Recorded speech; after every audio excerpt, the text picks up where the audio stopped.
This is a tutorial for the guitar part or the rhythm part of this song We Have Survived, this arrangement.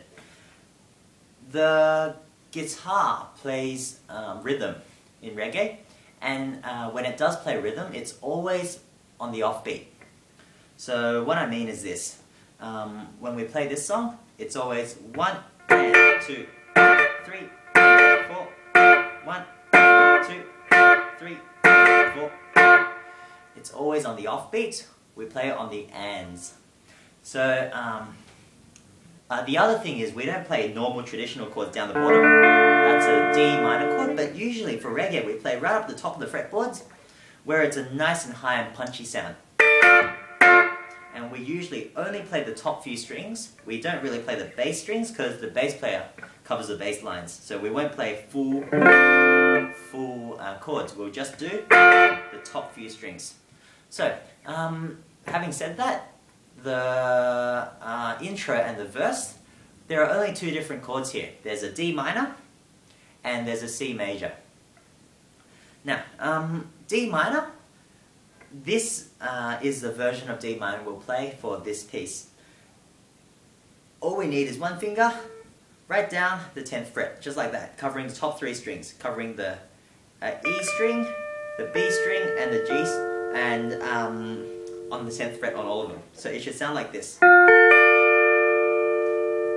Now with reggae, you have to play very cleanly. That means you should try to mute the rest of them so that they don't ring out. We don't want a messy sound. We want to make sure we just hear the top three notes. So what I do, I wrap the thumb around so that it touches the rest of the other three strings to mute them.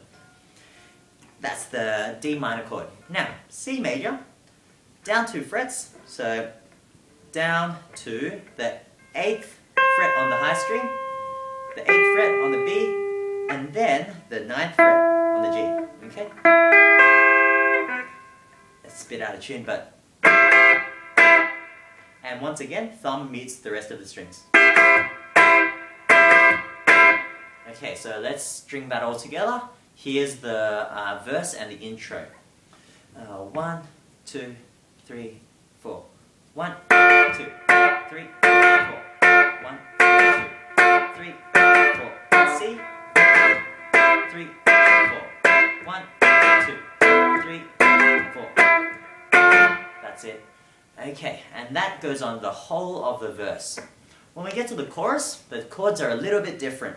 We've got F major, G major, and we've got D minor. Okay?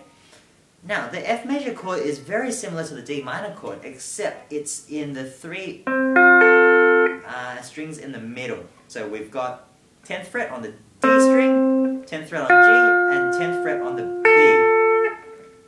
But we want to mute the rest of them. We don't want to hear the other ones. So once again, we'll just do one finger and use a thumb to mute the other ones. Now we also don't want to hear the E string, okay? So try to mute that one as well.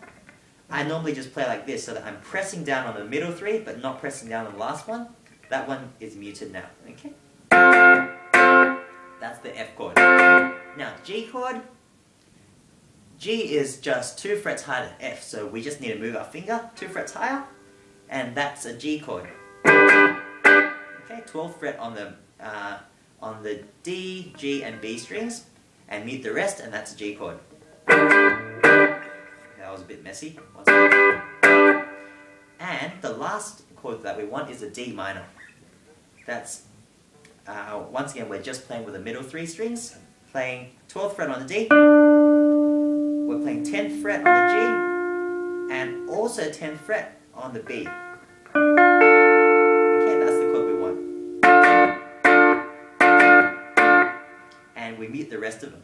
So with the fingers I'm not using, like the pinky, the middle, and the thumb, I use them to mute so that it's nice and clean. So here's the D again. You might not be able to see it clearly, but 12th, 10th, 10th, and the rest of them are muted. Okay, that's it. Then there's one very last chord at the end, which is a C major chord. C major is like this. Once again, middle 3 strings. On the D string, we've got 10th fret. On the G, we've got 9th fret. And on the B, we've got 8th. Mute the rest. And they're the 3 accented notes. So the chorus goes a bit like this. F, which is the middle 3 on the 10th fret. Then G, 12 frets. Then D minor, which is 12, 10, 10. Once again.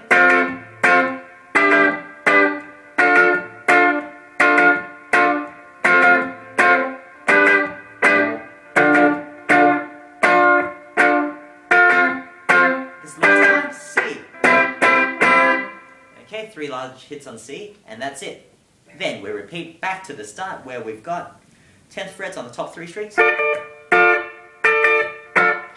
And one thing to note also is that the strumming pattern's a bit different for the chorus. For the chorus we've got pairs of semiquavers each time. So 1, 2, 3, 4, 1. Okay. So we've got 2 beats each time.